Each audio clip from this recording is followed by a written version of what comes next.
யாத்திராகமம் அதிகாரம் 13 வசனம் 21. அவர்கள் இரவும் பகலும் வழிநடக்க கூடும்படிக்கு கர்த்தர் பகலில் அவர்களை வழிநடத்த மேகஸ்தம்பத்திலும் இரவில் அவர்களுக்கு வெளிச்சங்காட்ட அக்கினி ஸ்தம்பத்திலும் அவர்களுக்கு முன் சென்றார். அன்பான தேவ பிள்ளைகளே, வாக்களிக்கப்பட்ட தேசத்திற்கு செல்லும் தங்கள் பயணத்தில் கர்த்தர் தங்களுடன் இருந்தார் என்பதை அவர்கள் இரவும் பகலும் அறிந்து கொள்ளும்படி அவர் இஸ்ரவேல் புத்திரருக்கு மேகஸ்தம்பமும் அக்கினி ஸ்தம்பமும் கொடுத்தார். அதே உறுதியை நாமும் பெற கர்த்தர் நமக்கு என்ன கொடுத்திருக்கிறார் என்றால், வேதாகமமும் பரிசுத்த ஆவியும். இரண்டும் இஸ்ரவேலர்களிடம் இல்லை.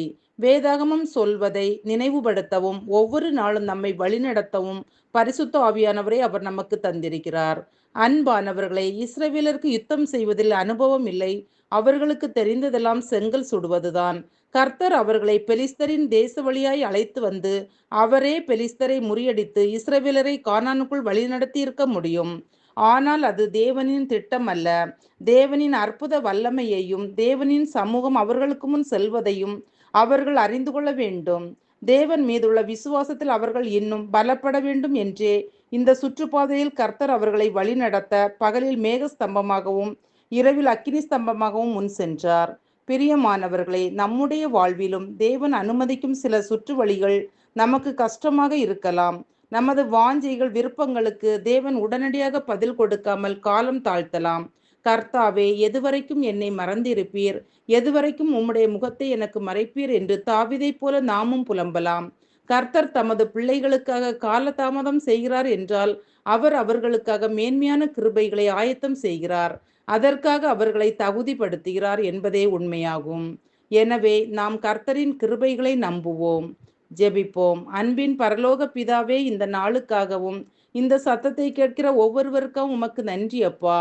இஸ்ரவேல் புத்திரரின் பாதைக்கு வெளிச்சமாயிருந்து அவர்களை போஷித்து பாதுகாத்து நடத்தியது போல் எங்கள் ஒவ்வொருவருக்கும் நீர் வெளிச்சமாய் இருக்கவும் எங்களை போஷிக்கவும் பாதுகாக்கவும் நாங்கள் ஒவ்வொரு நாளும் உம்முடைய வார்த்தையில் கவனம் செலுத்தவும் பயமோ முறுமுறுப்போ இல்லாமல் நெருக்கடிகளை நம்பிக்கையுடன் எதிர்கொள்ளவும் ஜெபிக்கிறோம்.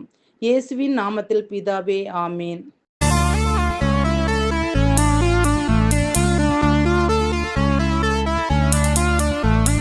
மேகஸ்தம்பம் நிழல் தந்திடுமே, அக்னி ஸ்தம்பம் வழி காட்டிடுமே. மேகஸ்தம்பம் நிழல் தந்திடுமே, அக்னி ஸ்தம்பம் வழி காட்டிடுமே. மென் வாழ்வில் நீ ஒளியாய் வந்தீரே, என் வாழ்வில் நீ ஒளியாய் வந்தீரே.